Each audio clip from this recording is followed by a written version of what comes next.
Mel Stride, are you glad to see the establishment of a national inquiry into grooming gangs? Yes, but it's taken too long.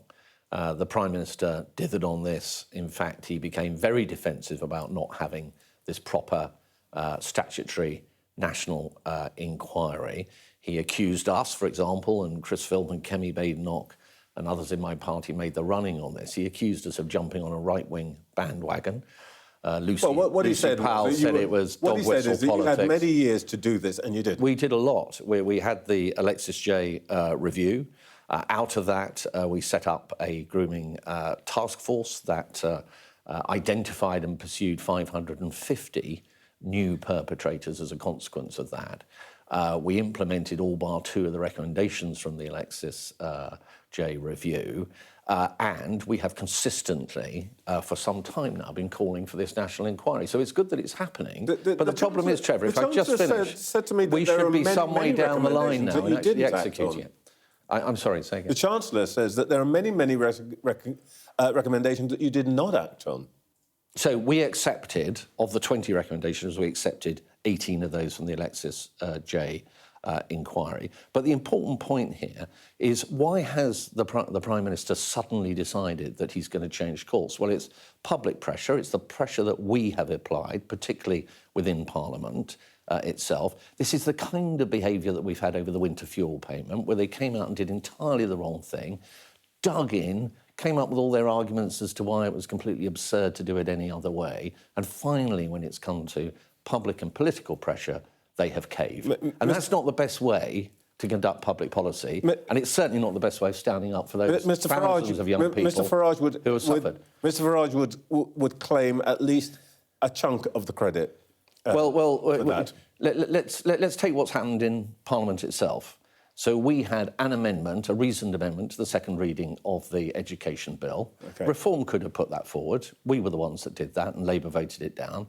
We tabled an amendment in committee in the policing and crime bill, which Labour voted down on this very issue, calling for a national inquiry. Reform could have done that, but they didn't. And we are the ones that, on the order paper this week, on Tuesday, Trevor, have another amendment that, were it to pass, would force the government to act with a national inquiry within 3 months. Now, that's been preempted by this welcome decision today. But make no mistake, it is the Conservative Party, Kemi Badenoch, Chris Phillips, who have been making the running on this. All right.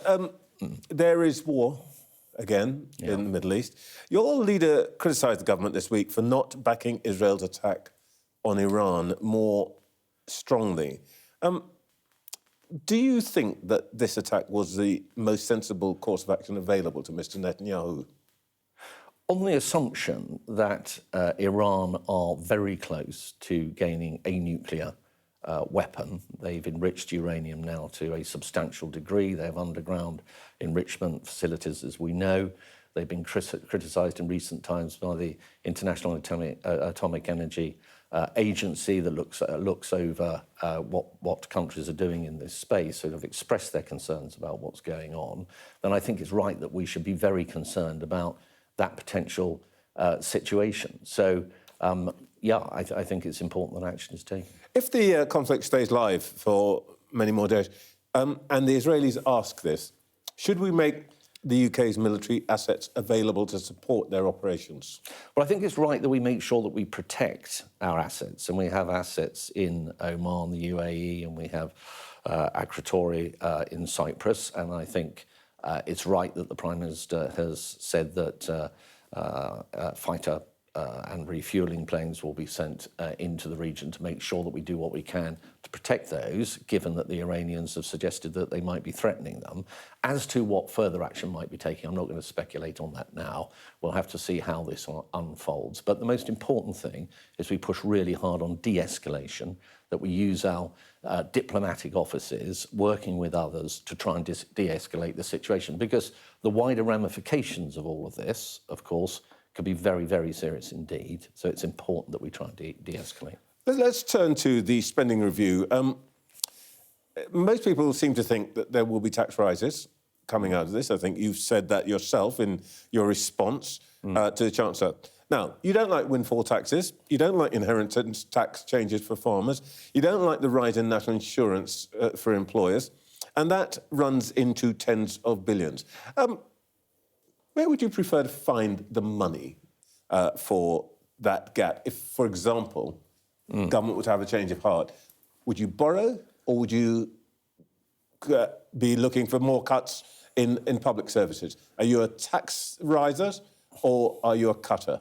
No, we're something else. We're an economy growers in the Conservative Party. Oh. And now let me explain this, Trevor. Okay. Well, you've not given me a chance to respond, but... Well, you're just surprised. Well, I'm happy to follow that up. That's exactly the answer that I hear from Labour ministers. Yes, but they don't know how to do it. We solve everything by growth. Yes, because they don't know how to do it. None of them have got the kind of private sector entrepreneurial experience on that front bench. There's a dearth of it, and they don't understand business and how you grow an economy. So what we would have done would have been to have taken different fiscal choices. We would not have loaded up taxes on businesses like national insurance that destroyed growth. We wouldn't have talked down the economy to extinguish the animal spirits. We wouldn't have borrowed and spent like it's going out of fashion, which was driving up inflation, keeping interest rates higher for longer, adding to that national debt, the servicing costs on which are £100 billion a year. That's twice what we spend on defence. And you can see the results, Trevor, because her wafer-thin sliver of fiscal headroom has been blown from the autumn,